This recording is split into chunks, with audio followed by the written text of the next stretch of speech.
In today's lesson, we're going to focus on the law of cosines.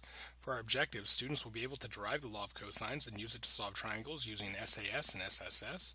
Students will also be able to find the area of triangles using Heron's formula.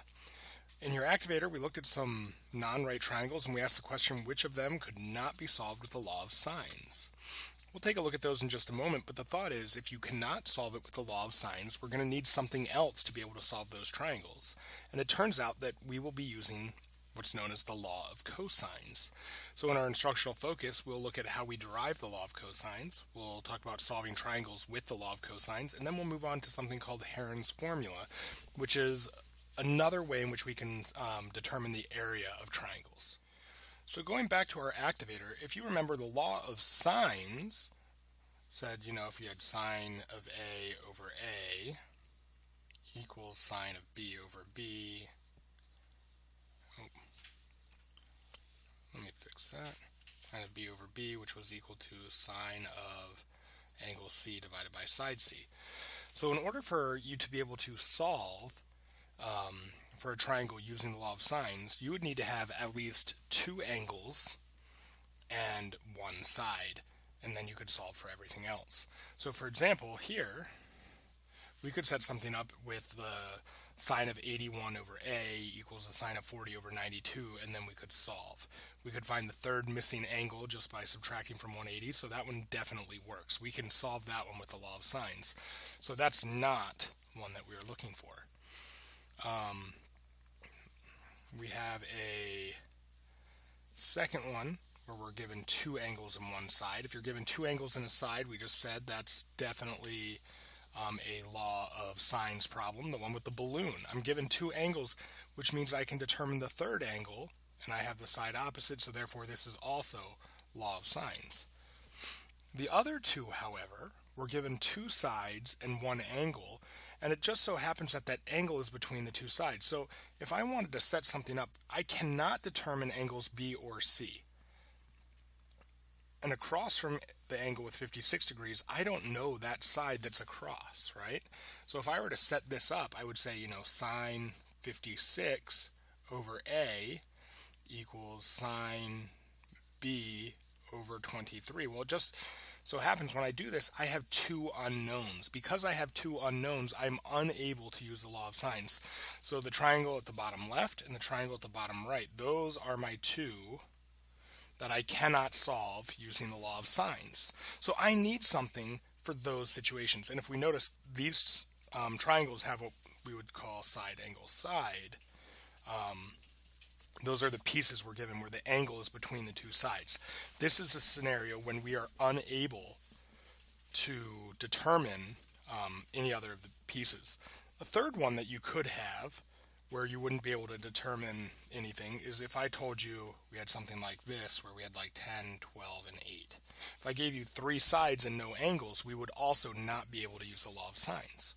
So side, side, side, and side angle side are the times when we would need to use some other manner to solve those triangles. And what that other manner turns out to be is what we call the law of cosines. And the law of cosines states that for any triangle ABC, with the triangle labeled in the usual way where the side A is opposite angle A, side B is opposite angle B, etc., we would know that A squared equals B squared plus C squared minus 2BC cosine A, or B squared is A squared plus C squared minus 2AC cosine B, etc. So we have three different formulas we can make. Basically, whatever you have on the left-hand side of the equal sign, so A, B, or C, it's going to be the cosine of that angle on the right-hand side, and then the other two sides are used in the other places. So that's just three ways of essentially writing the same formula so we could solve for any particular side.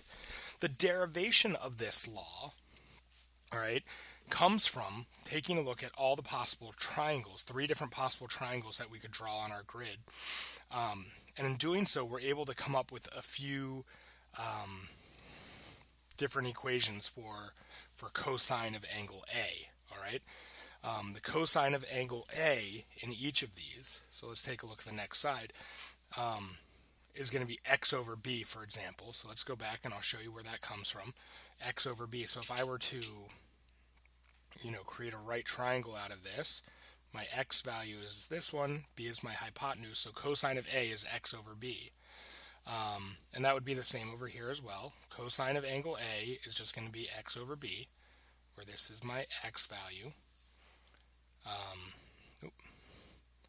Cosine A is x over b, and then y over b is sine, right? And we can look at that as well. The y over b is the same thing. It's the opposite over the hypotenuse, right? So we can come up with these two pieces. X over b is cosine A, y over b is sine A. So I could solve for x or y, and I get x is equal to b cosine A and y is equal to b sine A. So once we have this, all right, this isn't everything, but we now take a look at this. I want to know the distance from B to C, right? This full distance from B to C. All right, and it could be, from B to C over here. So basically, I want to know what is the length of side A. And I set that up using the distance formula.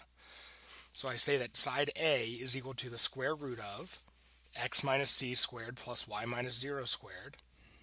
And that's their distance formula. So a squared is just going to equal x minus c squared plus y squared, right? And the reason why if we have a squared is that gets rid of the radical. Once I solve that, I can now plug in for x and y what we just learned about b cosine A, b sine A, and then we go through and simplify, and we end up with the law of cosines, because that's a squared was on the left, so a squared equals b squared plus c squared minus 2bc cosine A. And we can essentially just turn the triangle on any of the sides, and we could solve the exact same thing for side B or side C, and we end up with the three formulas for the law of cosines. So now we can actually solve triangles using the law of cosines. So while the law of sines is a tool that we would use when we had angle, angle, side, or angle, side, angle cases, the law of cosines we use for side, angle, side, and side, side, side. So if we have, for example, side, angle, side, we could have this triangle here where we have angle C is 20 degrees. But that's the only angle that we know. And we know side A and side B are 11 and 5. And I want to know, how would we use the law of cosines to solve this triangle? Well, in this case, because I have angle C, I'm going to solve for side C. So I'd start out with c squared equals, and if we go back to that formula, and let's just take a quick look at it again. C squared equals, it's going to be a squared plus b squared minus 2ab cosine C. Alright, so we would say is equal to a squared, which is 11 squared, plus b squared, 5 squared, minus 2a is 11, b is 5, times the cosine of 20 degrees. So c squared equals 121 plus 25 minus 110 cosine 20.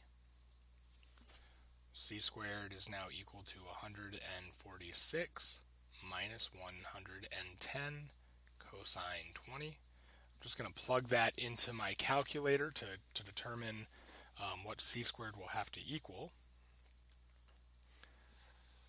So you need to be able to do that. You need to be able to recognize that in this case, I'm just going to plug that in because I don't have any variables on the right-hand side. So I have 146 minus 110 cosine 20.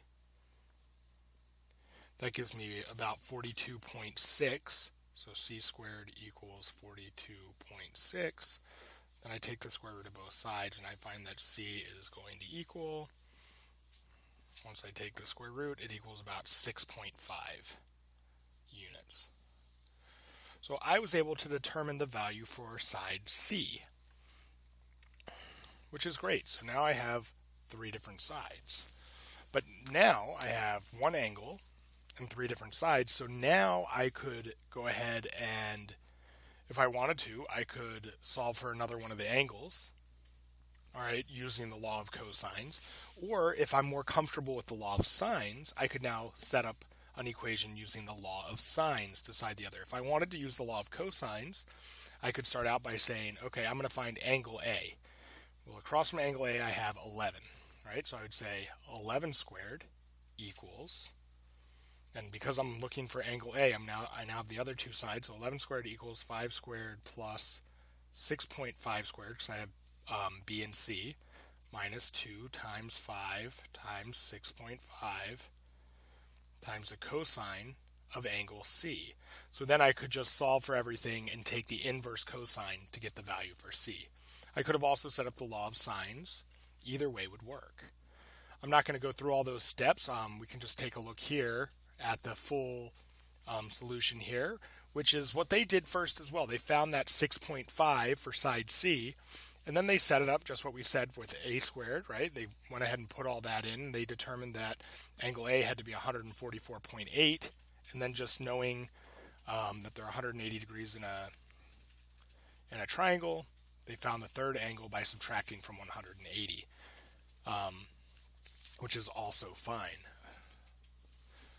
So you could have done it, using the law of sines at the end there, or you could use the law of cosines again. It doesn't really matter.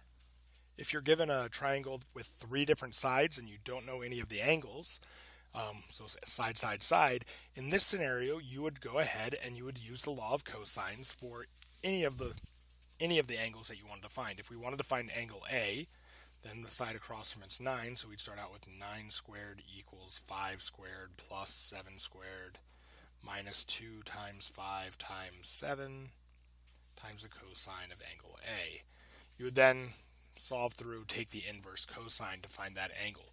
We would need to do this twice to get 2 different angles, and then we would go ahead and subtract from 180 to get the final triangle, which, if we look here, that's exactly what was done. And they set that up. They end up getting 70 cosine A is negative 7. So they divide by 70 and they get inverse cosine of negative 0.1 is A. They get the value to be 95.7. You can go ahead and solve for angle B the same way, setting up B squared. They get 50.7. They subtract from 180. So that's what we need to do. We need to set up the law of cosines, solve, and then you need to do it twice. I mean, with any of these, you're going to either have to apply the law of sines or the law of cosines 2 different times in order to solve the entire triangle. So there's additional ways to find the area of a triangle using something that we call Heron's formula. So based on those triangles that we used for determining the law of cosines, we're actually able to find 3 different formulas that could be used to find the area, knowing that the area of a triangle is 1/2 base times the height. Well, the base in the diagram above is always C, and the height is always B times sine A. So the area is just 1/2 BC sine A. And it doesn't matter which side we use as the base. We could flip the triangle onto any of the 3 sides, and we would get any of these 3 formulas at the bottom. It's either 1/2 BC sine A, 1/2 AC sine B, or 1/2 AB sine C. So essentially it's 1/2, you multiply 2 sides times the sine of the third angle. And this will always work to find the area of any triangle. So if I wanted to find the area of a regular octagon, 8 equal sides, 8 equal angles, all right, inscribed in a circle of a radius 9, what might we do?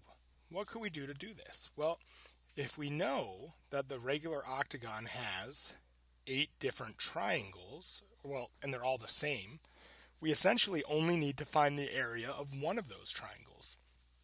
So I would have this triangle that has side 9, angle theta, and I know, for example, if I label this triangle A, B, C, all right, that side A is equal to 9, side B equals to 9, and side C, we have no idea, but I do know the measure of angle C. And all I'm given is theta, so how do I know? Well, I know that it's going to be 360 divided by 8, because it's an entire circle divided into 8 equal pieces. So when I divide a circle 360 degrees into 8 pieces, I find out that that's going to be 45 degrees. So if I wanted to use Heron's formula, I could just say area of one of these triangles is 1/2 A times B times sine c. So it's 1/2 of 9 times 9 times sine of 45. So I'm going to go ahead and I'm going to put that into my calculator. I'm going to say 1/2 times 9, that gives you 40.5 times sine of 45, which is radical 2 over 2, which if we just plug it in, we get 28.6 approximately. So that's the area of one triangle, units squared. But for the area of the octagon, we have 8 of them, so we need to multiply this value times 8. And when we do that, we get 229. And I'm multiplying before rounding here, so that's why that might not come out exact. 28.6 times 8 will not give you 229.1. But I didn't do any rounding before doing the final multiplying. So you get 229.1 units squared. And if we look, that's exactly what we get here. All right, they just went ahead and did it without a calculator the whole way. 81 over 2 sine 45. Sine 45 is radical 2 over 2. So we get 81 radical 2 over 4, which at the end is just 162 times radical 2 after you multiply by 8. And when you plug that in, you get 229 square inches, which is the same answer that we got. So we're able to use that Heron's formula to find the area of any triangle. So we can take this a step farther, which is, the next step here. So here is the full formula. So we looked at finding area of a triangle, right? Well, Heron's formula takes us a step farther. All right, Heron's formula wasn't just getting the angle or getting the area of the triangle. It's now finding the area in a unique way and putting it into a single formula where we no longer need to use the angles. It's pretty neat little thing where we take A, B, and C, the sides of the triangle, and we let S denote what we call the semi-perimeter. A semi-perimeter is half of the perimeter. To find the perimeter of a triangle, you would add the 3 sides together. So he adds the 3 sides together and divides by 2.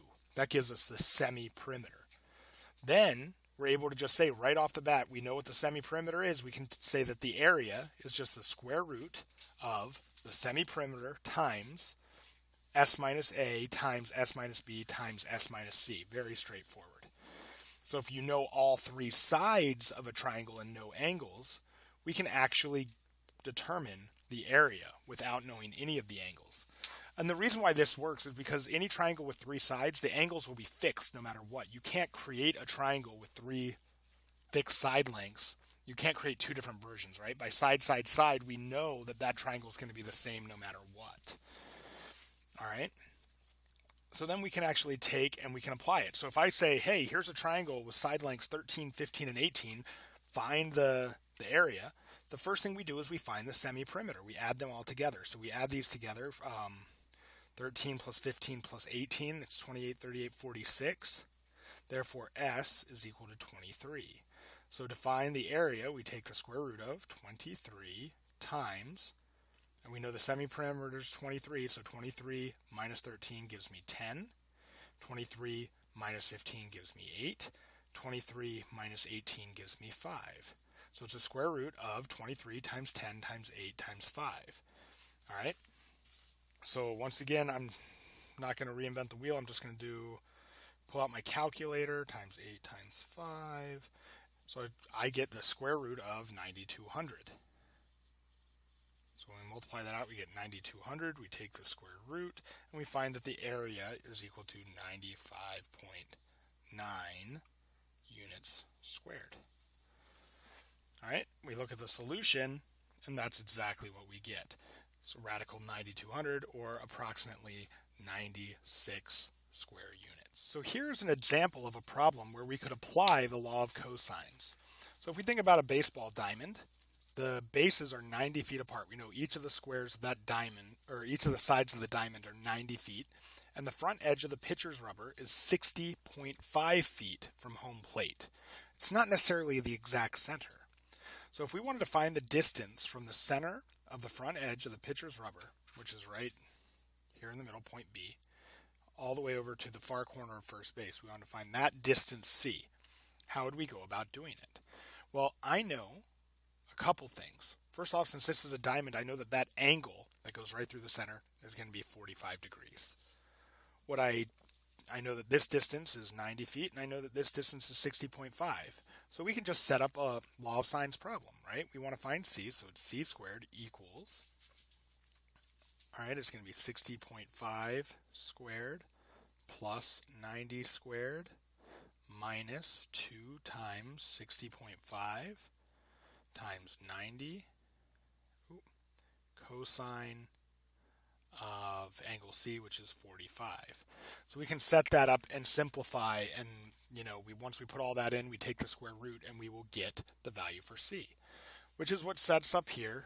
We look at C as the square root of all of that, which gives us about 63.7 feet.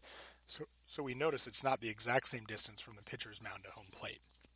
But this is a simple application of the law of cosines. So in this lesson, we continued that work with law of sines. We explored the law of cosines to find us that another means for solving non-right triangles. It helps us kind of solve the cases where we were unable to use the law of sines. We derived the law of cosines using our understanding of basic trig. We used the law of cosines to solve a variety of triangles, and we used it to solve real-world problems. The other thing that we throw in there is we looked at Heron's formula and finding the area of triangles. And you should be able to do all of those things. You should be able to apply the things that we've learned in problems moving forward.